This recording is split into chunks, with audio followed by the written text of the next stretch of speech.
to American Education FM, everybody. I'm Dr. Sean Brooks. Welcome, everybody. Number of things I want to get to in this particular episode, but first I want to mention that I've written this month's Substack article in the American Classroom, and it's titled The Distraction Dilemma. And I basically discuss a number of different things, but basically, again, how distraction within the workplace has become more and more rampant, in particular at the hands of bosses and workplace administrators, in particular in the K-12 and university settings.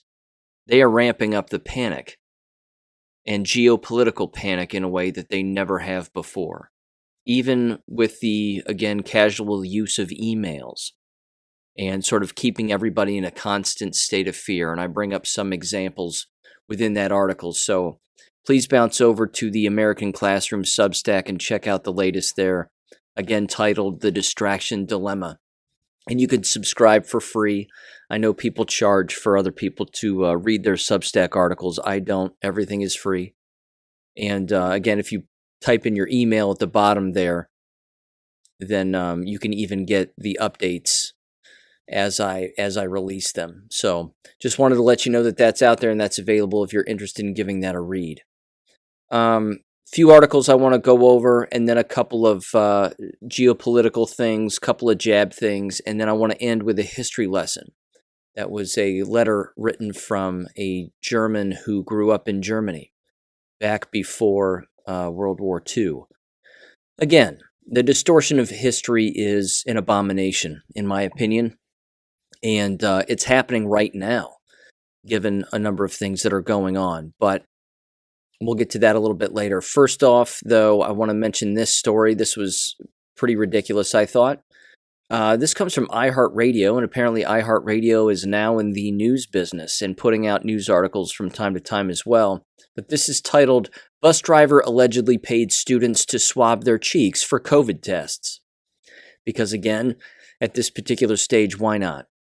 It says, quote, a school bus driver has been suspended after reports that she gave students $5 apiece to take what she claimed was a COVID test. Several students from Ridge Road Middle School told their parents about what was happening, prompting an investigation by the Charlotte Mecklenburg, I'm saying that right, Mecklenburg School District. Parent Dawn Thompson told WCNC that she knew something wasn't right when her daughter told her that the bus driver asked her to swab her cheek. Quote, and immediately I said, COVID test? And she said, yeah, in my cheek. And I said, COVID test is not done in your cheek, Thompson told the news station. Dynasty Davis told WRAL that the same thing happened to her. She gave me a Q-tip and made me swab my mouth when I was done. I put it in the cylinder and gave it to her. She gave me $5, this sixth grader said. Her mother, Monet Davis, was outraged about what happened. Quote, as a minor, she was taken advantage of, and she shouldn't have done anything to my child without parental consent. Oh, Miss Davis or Mrs. Davis, whatever has been done to your child this entire time has been done without their consent. And yours. Anywho, it says, quote, her trust for her bus driver, it was taken advantage of. My daughter trusted her because of the position she was in. I trusted her because of the position she was in, Davis said.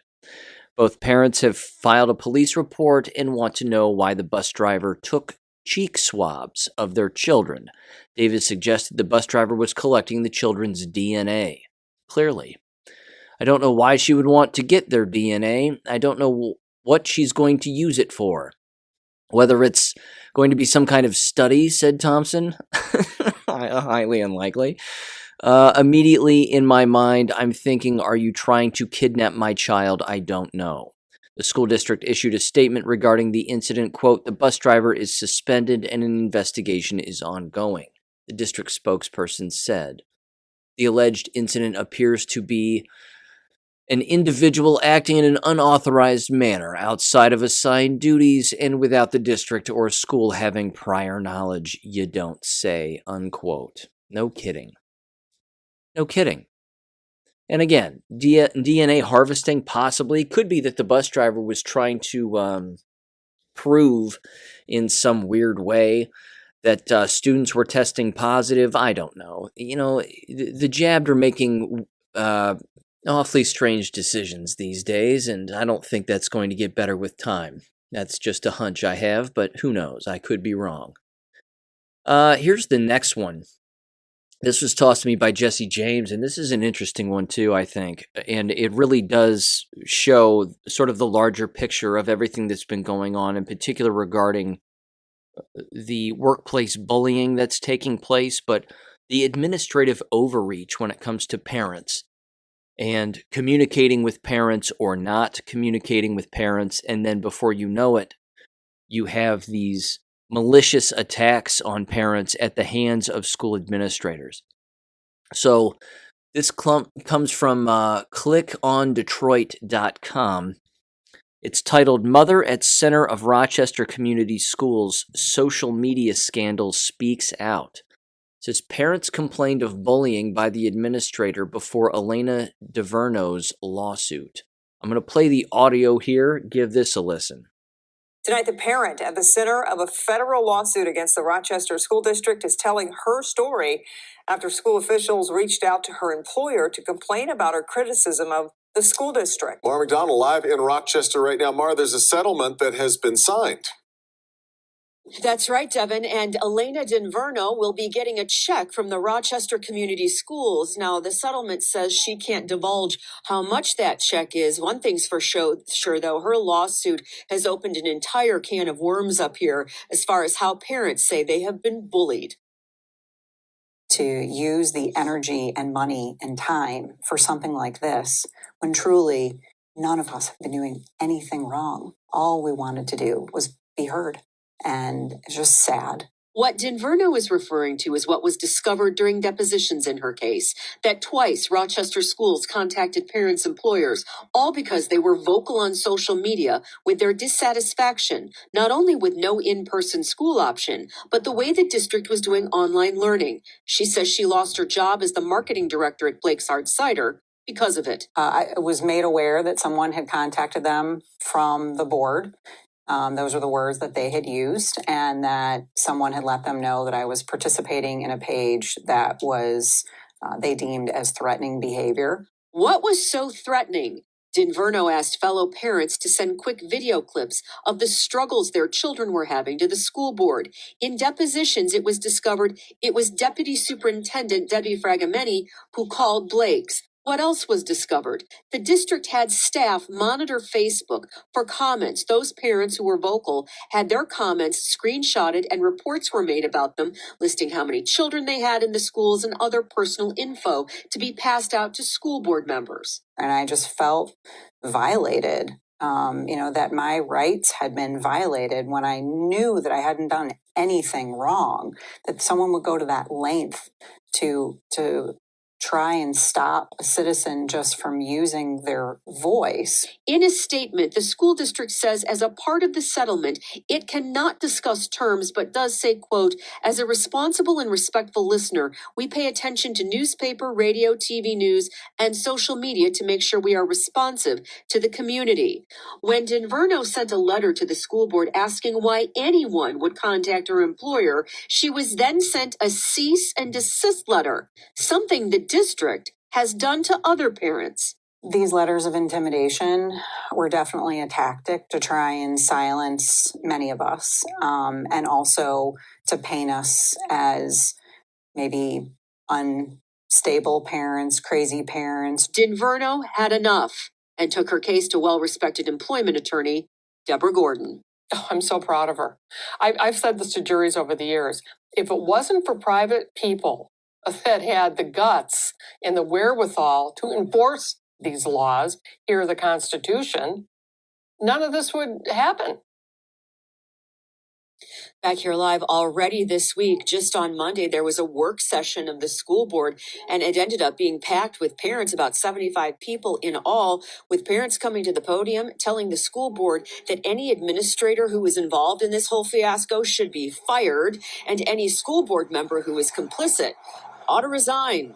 We're live in Rochester tonight. I'm Mara McDonald, Local 4.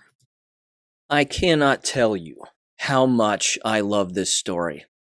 I can't tell you how much I love it. I have a smile on my face from ear to ear. It just tickles me in all the right places. I have to tell you, this is just so good. It's so classic. I don't think I'm going to be able to get to every single point I wanted to here with this particular story. First of all, it's Michigan, and it's the Detroit area. So that should be, that should be enough for a lot of people to pretty much figure out what's going on.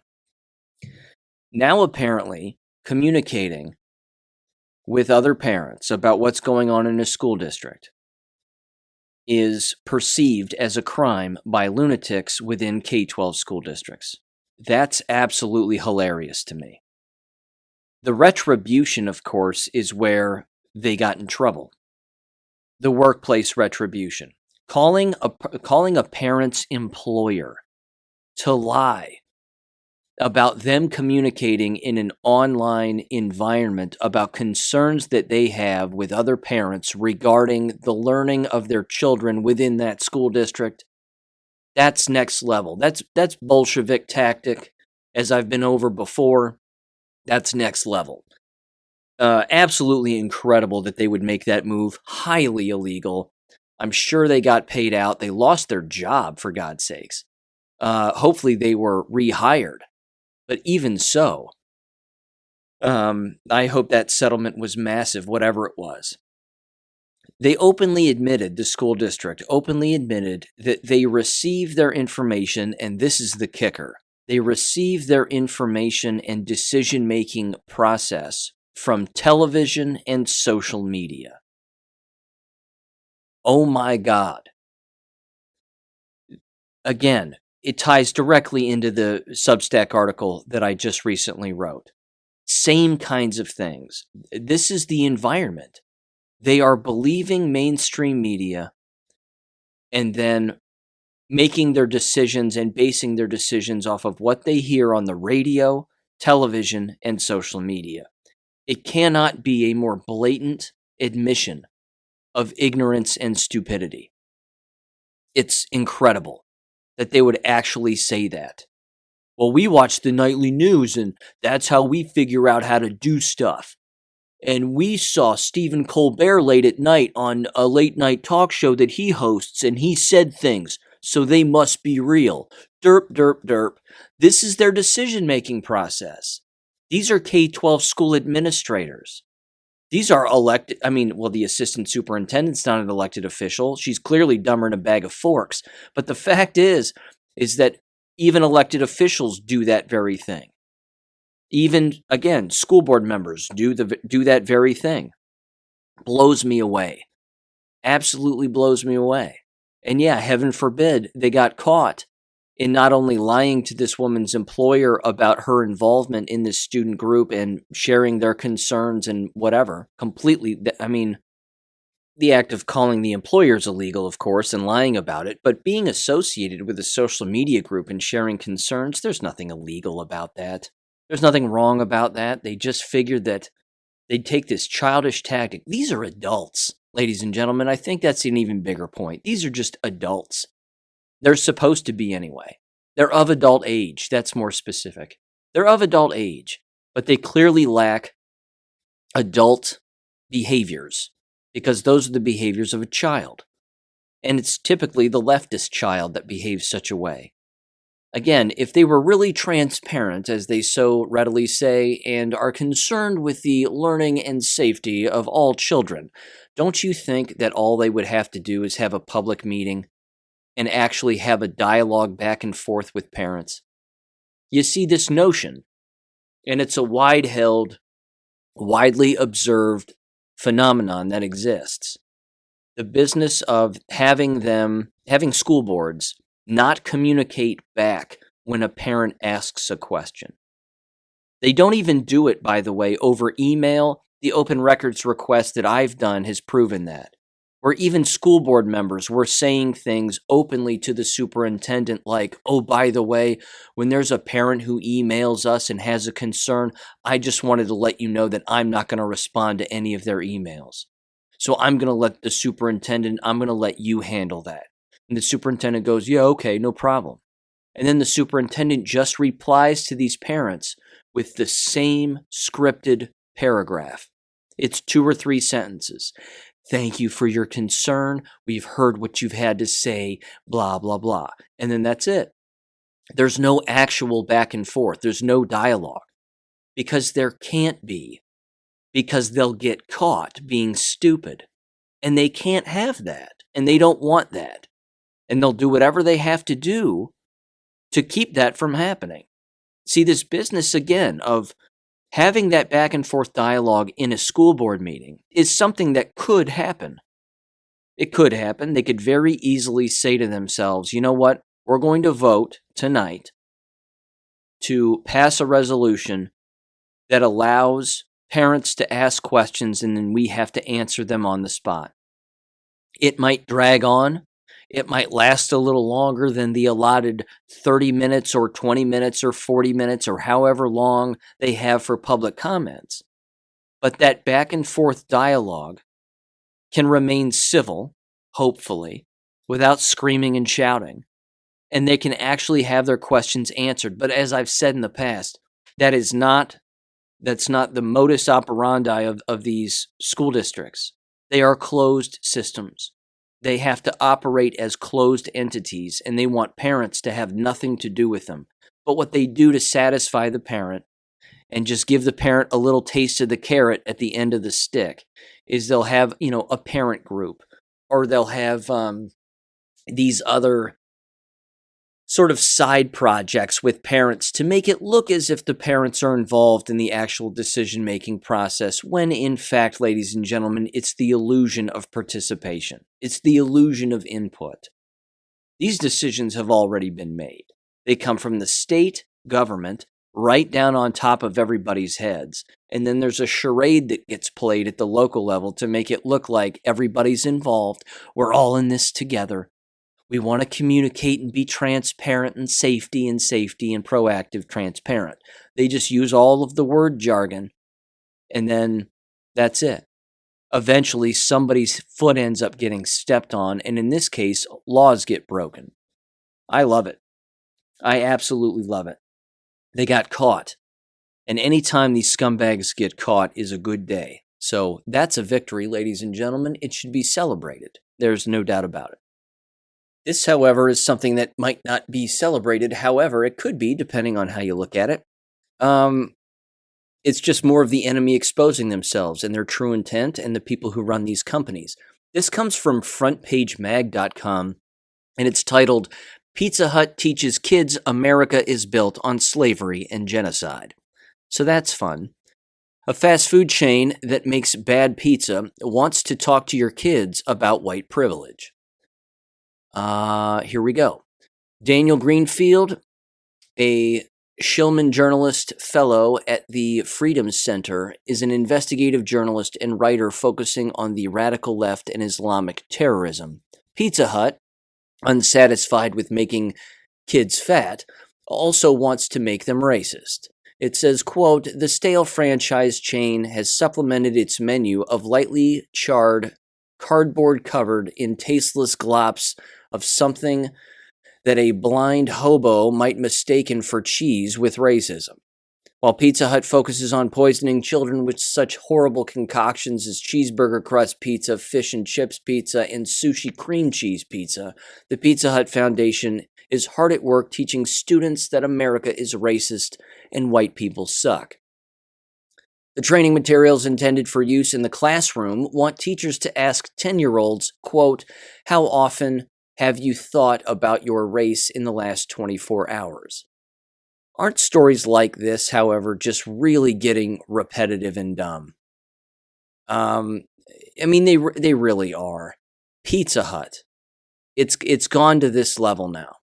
I mean, they have to get these companies involved as much as humanly possible so that every turn that they make, it just ingrains in them a false message of history, more radical ideology, and oh, by the way, buy our product and remind your parents to order out tonight when you get home.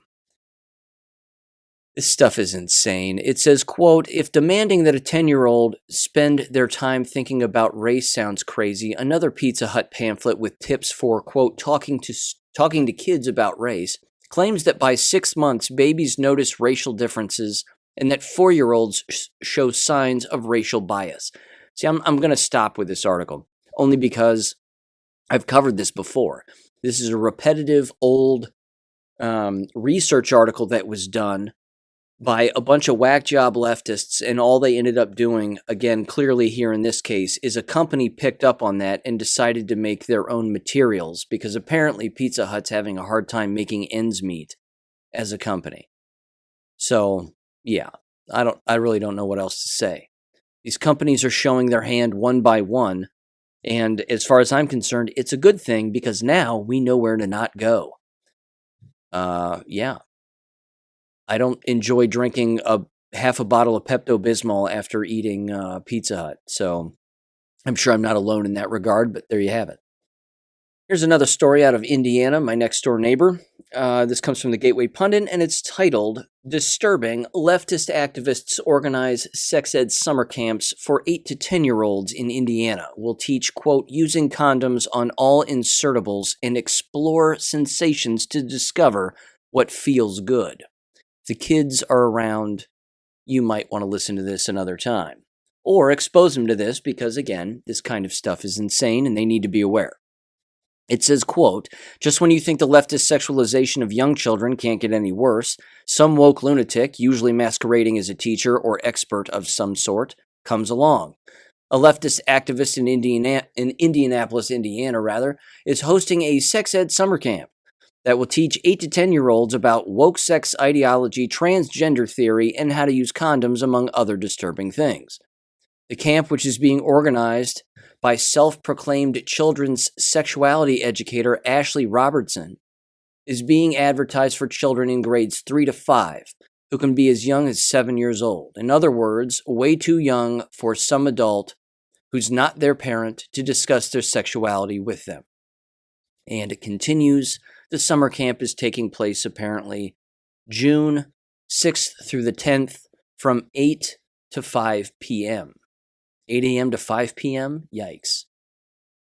Registration, $250. So, hey, that's all it takes to completely destroy your child, $250. And as I said on Gab, ladies and gentlemen, what good thing has ever come from a camp, let alone a summer camp? I'm sorry. I know I'm going to get, made fun of for this, but the fact is this. My approach on the summer camp stuff has always been passing your kids off to other people to raise them is not a good idea.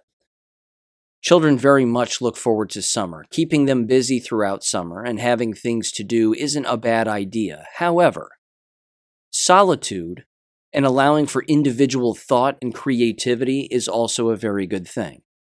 So this business of constantly bombarding children during summer with camps and clubs and things to do can be remarkably overwhelming and distracting.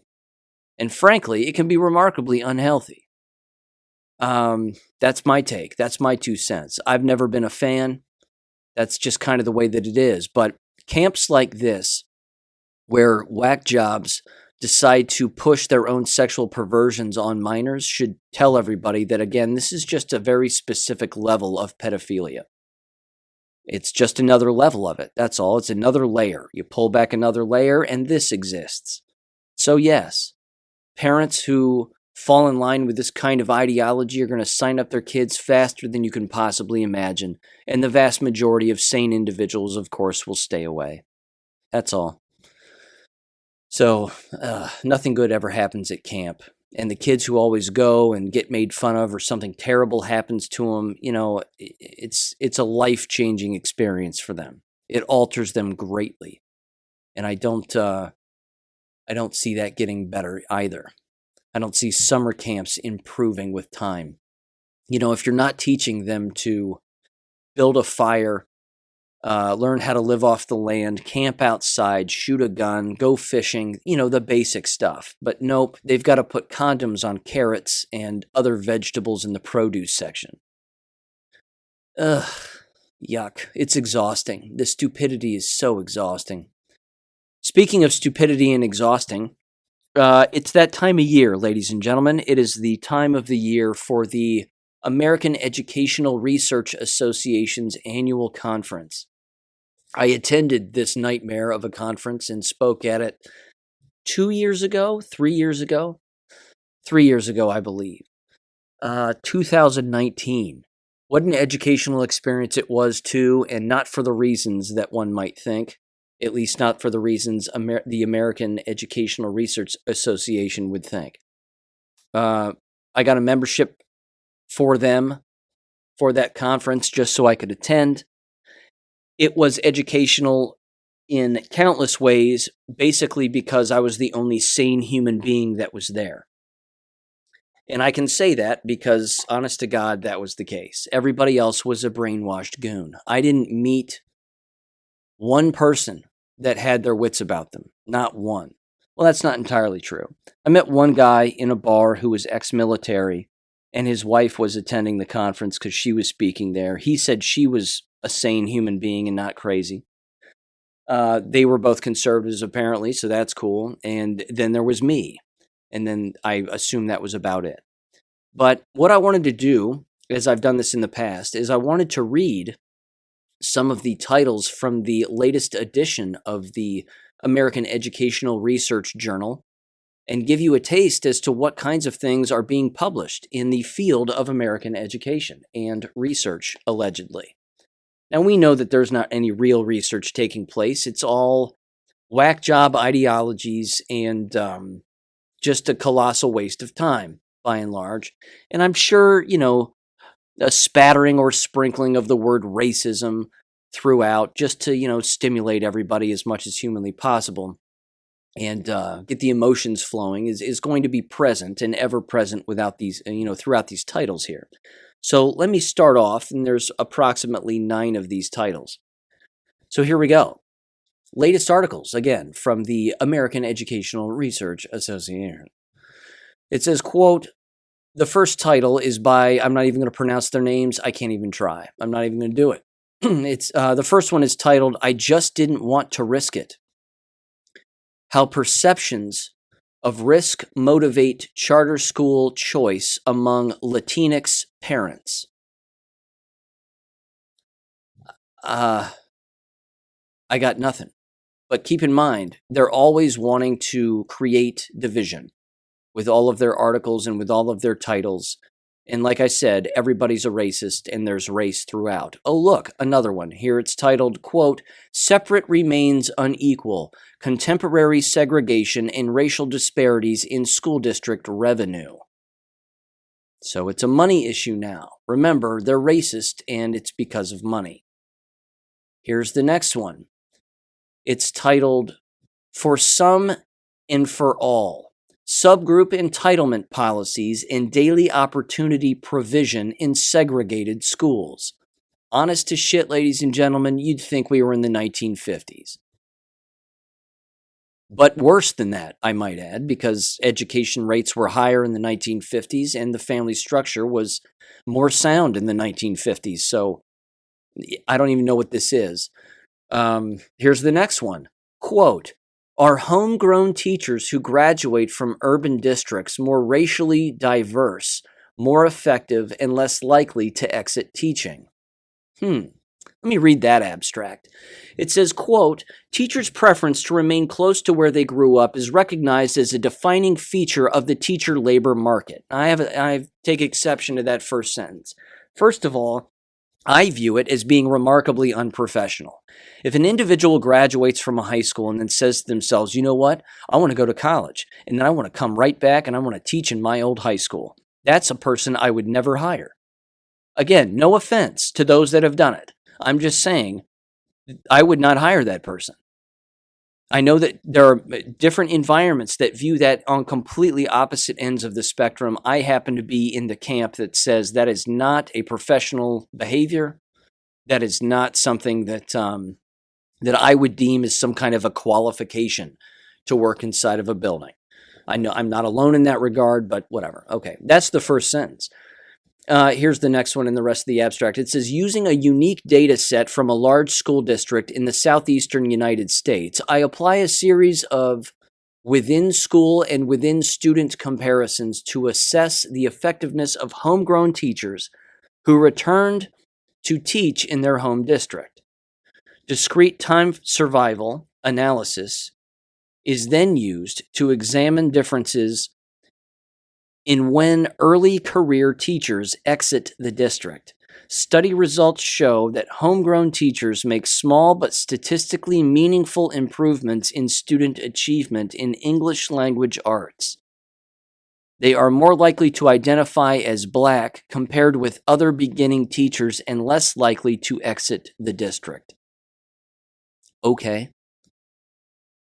Familiarity breeds contempt.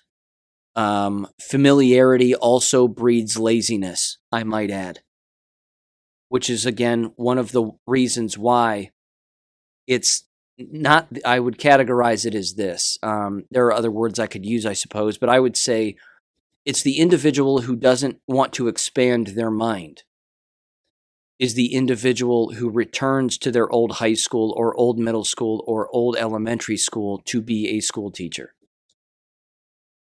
They aren't interested in learning about a new environment altogether. So they just go back to what they perceive as being familiar, when in fact, by going back, perhaps the only thing that they're familiar with is the paint on the walls and not the actual people who are there. That's my 2 cents. Here's the next article. It's titled "Room for Improvement?" ? Mentor Teachers and the Evolution of Teacher Pre-Service Clinical Evaluations. Ooh, let's read this abstract. Quote, "The clinical teaching experience is one of the most important components of teacher preparation." Not anymore. Prior observational research has found that most effective mentors and schools with better professional climates are associated with better preparation for teacher candidates. No kidding. This isn't new. We test these findings using an experimental assignment of teacher candidates to placement sites in 2 states. Candidates who were randomly assigned to higher quality placement sites experienced larger improvements in performance over the course of clinical experiences as evaluated by field instructors, aka university instructors. The findings suggest that improving clinical placement procedures can improve the teaching quality of candidates. Yes, but please. And again, I'm not being cynical here. I'm simply saying that one of the things that they do when they're placing students is they want students to have a well-rounded experience. Unfortunately, now, with the mask wearing, shot taking, abuse of children, XYZ, these environments are more the same than they are different now. Abuse is rampant throughout, which means, theoretically, you could send them to the whitest, richest, most affluent, whatever, schools, and only those schools, and have them only observe in those schools, and assume that they're not going to encounter rampant abuses. Again, to assume that is absurd. They will receive plenty of experience with rampant abuses within those environments. In fact, I've gone so far as to say that those are some of the most abusive environments that exist. It's the quiet, honed-in private school that might have a chance at being ethically sound. But again, the die's been cast with the mask wearing and everything else. I don't think any of these environments are well-rounded anymore. Not to mention, I should add this, the perceived notion of what professionalism is or is not. A lot of people, again, think that having a 5G tower on the roof of a school and all the technology from here to Timbuktu means that they must be professional. And, oh, look at all the toys they have, and look at this and look at that. When in fact, they may have just fired a school teacher for telling the truth to their students about a historically accurate event. So are they really professional? See, you're never really going to know when you're on site as a observing pre-service teacher. in a clinical experience and in a student teaching, required experience. You're never really going to know what's really going on. You're going to get lots of different perceptions, but you have to almost work there for at least a year or two plus in order to find out what's really going on. So anyway, there's that. Here's the next article, and then there's only 3 after this. I won't read any more abstracts, I promise. It says, quote, "The business of teaching and learning, institutionalizing equity in educational organizations through continuous improvement." That is just a word salad regurgitation of every buzzword I've ever heard in education. I'm sure it's enlightening, highly doubt it. The next one, the effects of early college opportunities on English learners. For the love of God, can we not create something new here?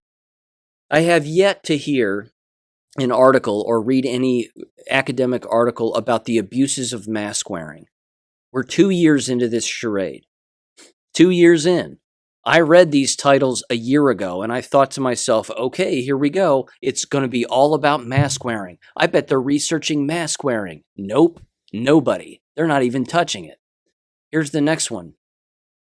Quote, "Guns, schools, and democracy. Adolescents imagining social futures through speculative civic literacies." All right, well, I have to read the abstract for this one. It says, quote, "This article analyzes how guns emerged as both urgent topics of dialogue and common features of everyday life for 228 students and their teachers in 6 communities across the United States who participated in the Digital Democratic Dialogue, 3D project, a year-long social design-based experiment aimed at foregrounding youth voice and fostering connection across lines of geographic and ideological difference. We trace the myriad ways that guns literally and discursively shaped the multiple ecological context of the 3D project in order to detail youth socio-political learning and extend traditional models of civic education. We propose a paradigm of speculative civic literacies that privileges a collaborative push toward democratic integration and innovation over integration, into existing civic and political structures. I tell you what, I think I just had a stroke. I think I'm having a stroke. I'm certainly going to have a nosebleed later today when I think about that abstract one more time. They threw in every single, again, buzzword in education that you possibly could. The thing with abstracts, ladies and gentlemen, having written them, is that the idea is to make it crystal clear as to what it is you're doing. Unfortunately, there are advisors that will say things like, nope, make sure you throw in these words and make sure you throw in these words because people won't know what you mean. Little do they know that by adding those words, we really don't know what they mean. I have no idea what any of this means. Not a clue. Not a clue. And this is an actual published article in this journal. It's disgusting. God, this business. This business is so gross. It's just so gross. It's just a word salad. It's a word salad abstract with a word salad article. There's no way I'd actually get through the actual article and make any sense of it. Okay, here's the last one. Very last one. It says, quote, code switching, C-O-D-E, code switching and political strategy. The role of racial discourse in the coalition building efforts of charter management organizations. See, what did I tell you? They've just got to sprinkle racism everywhere. If they can get it in 8 out of 9 articles, mission accomplished. If they can throw racial disparities and just sprinkle it on top of a dead body, then, well, that's it. It must have been racism, and racism is real. And racism. This, ladies and gentlemen, by the way, the nightmare is over of me reading those. But this right here again continues to prove that the entire profession is operating on these kinds of articles. The people who write them are being influenced to write them. The people who are the editors of these articles are very carefully selected to make sure that they are pushing through these kinds of articles with regularity.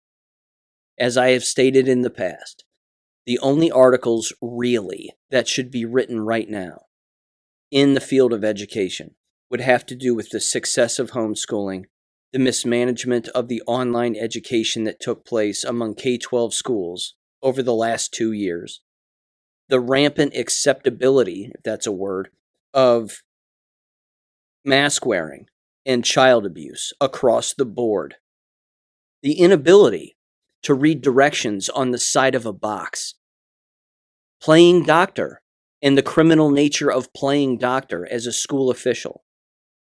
These are the kinds of things that should be researched. The crimes, the perceptions of the people who work within these environments. Because here's what you will find. That the vast majority of the people who work in these environments actually thought they were helping people.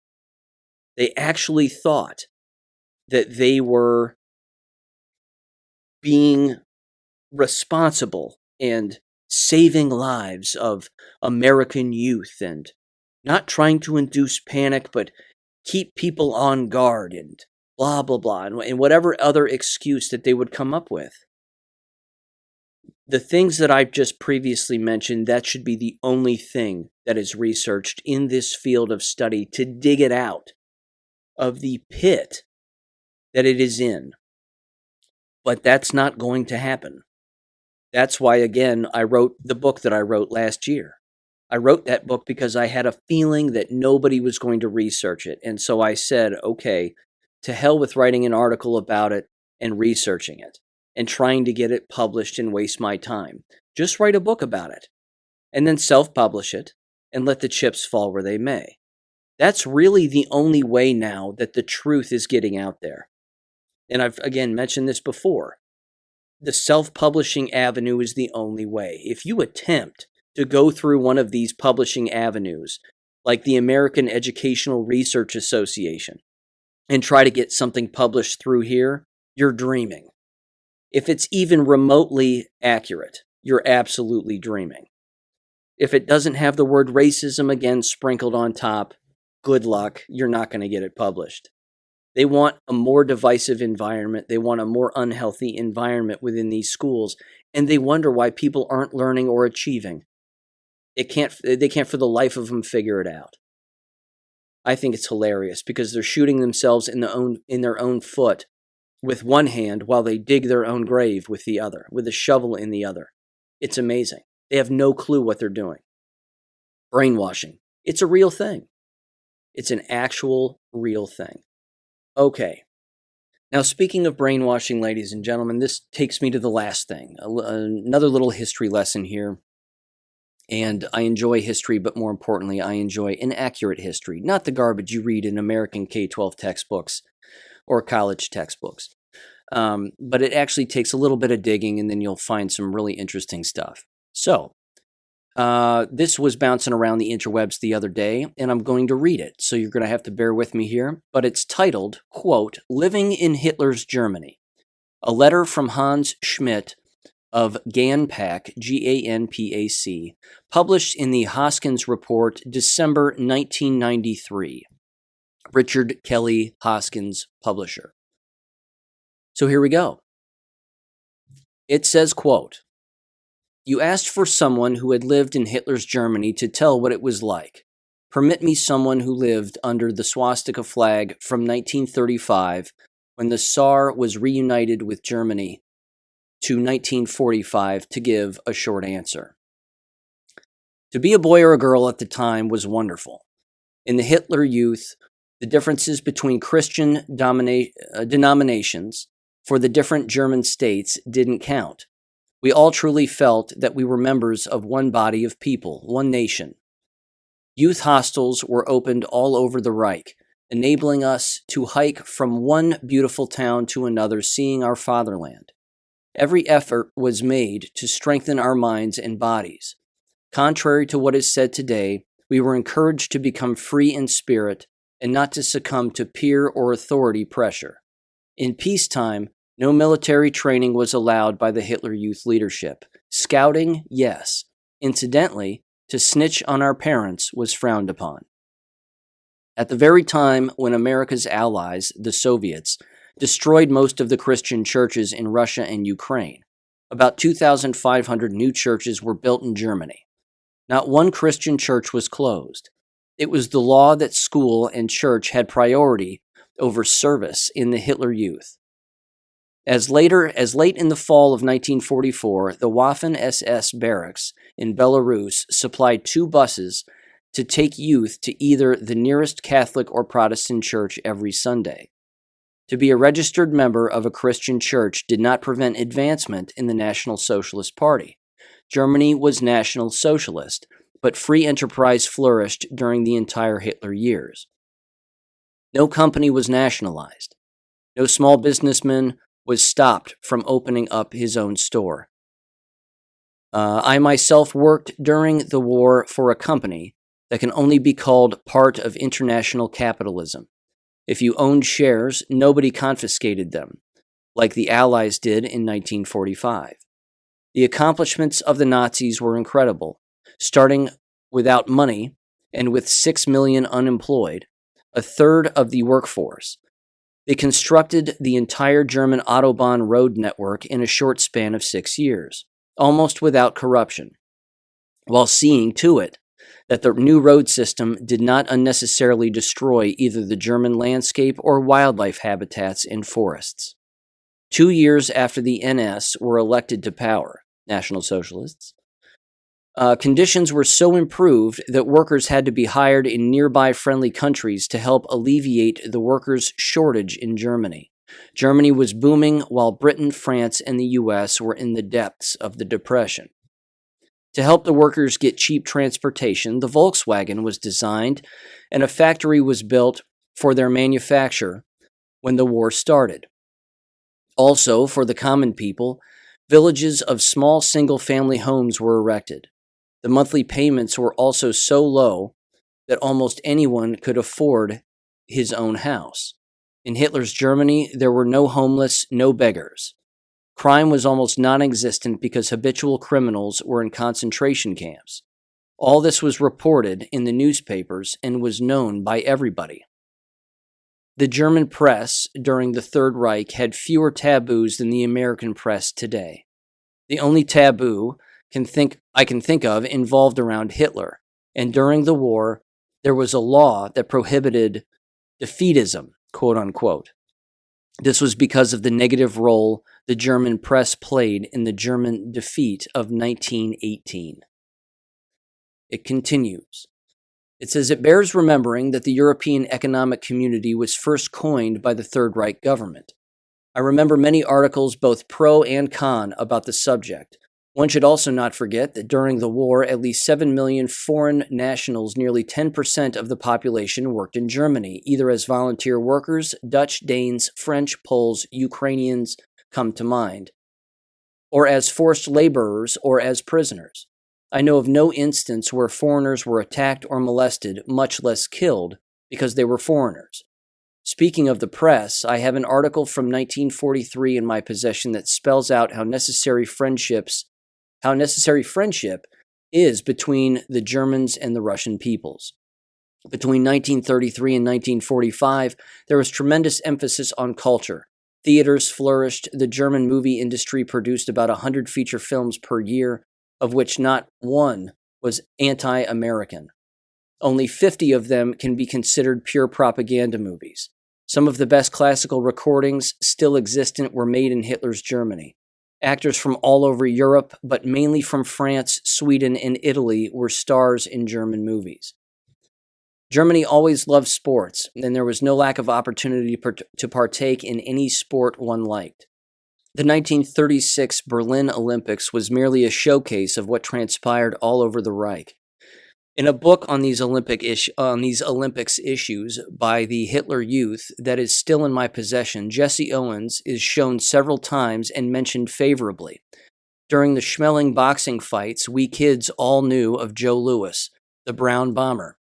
Nowhere did I ever read derogatory remarks about other races. Certainly the accomplishments of Germany and the Germans were given prominence, similar to the ad nauseum statements of today that the U.S. is the land of the free, etc.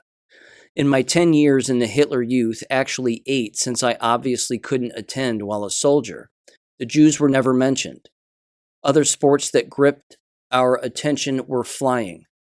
There were Hitler Youth flying training with our own sailplanes. Car races, British and Italian drivers dominated, and riding. Frequently, I asked about gun control during the Hitler era. Claims are made that Hitler could take power because he disarmed the German people. That is nonsense. In Germany, gun ownership was never as prevalent as it is in America. I would say that for hundreds of years, one needed a gun license in order to keep a weapon. On the other hand, my father owned an old pistol clandestinely, about which we children knew, and there were gun clubs all over the Reich. Furthermore, Germany was always a country with many excellent gunsmiths. It is doubtful that they could stay in business if the laws were too stringent. I would surmise that while Germany was Germany, before it was liberated by the Allies, quote unquote, gun ownership probably was far more widespread than is acknowledged today. Laws on the books were mainly to give the police a handle to arrest criminals with guns, not the ordinary citizen. Incidentally, just as Hitler had forbidden so-called punishment exercises in the army, the brutal methods still employed in the American army, so had he forbidden the use of clubs by the police. He considered it demeaning to the German people. Finally, this. I don't believe I'll ever see again a people as happy and content as were the great majority of Germans under Hitler, especially in peacetime. Certainly some minorities suffered. Some parliamentary politicians because they couldn't play their political games. The Jews because they lost their power over Germany. The Gypsies because during the war they were required to work. And crooked union bosses because they lost their parasitical positions. To this day, I believe that the happiness of the majority of a people is more important than the well-being of a few spoiled minorities. In school, there should be emphasis on promoting the best and the intelligent, as was done in Germany during the Hitler years, a fact that contributed after the war to the rapid German reconstruction. That Hitler was loved by his people, there can be no question. Even a few weeks before the war's end and his death, although even that's questionable, he was able to drive to the front and mingle among the combat soldiers with only minimum security. None of the soldiers had to unload their weapons before meeting with the Fuhrer, as was required when President Bush met with American soldiers during the Gulf War. Germany under Hitler was quite different from what the media would have you believe, unquote. So it's been covered at length here, ladies and gentlemen, that the propaganda is always thick, and that real history does exist, you just have to find it. And again, it brings up the perfect example, again, of false equivalency, which should constantly be a sort of blanket or umbrella statement. And if you've listened to this podcast, you've heard me say it on numerous occasions. You cannot have both examples. You cannot have this constant narrative of one person is evil all of the time. That's the way it is. Don't question it. No, by the way, if you do, we're going to destroy your reputation and fire you from your job and XYZ. And then at the exact same time, you have this telling from an individual who was actually there. So it's one or the other. It can't be both. And as you've probably picked up on today, in particular with what's going on geopolitically, everybody is Hitler now again. That's come back up. Hitler, Hitler, Hitler. It's just, it's mentioned so many times. It's disgusting, and it should do one thing and one thing only in the mind of a critical thinker. It should raise serious suspicions about history and what you perceive to be true. So, with all of that said, ladies and gentlemen, never stop unlearning. Always keep learning. Kill your television.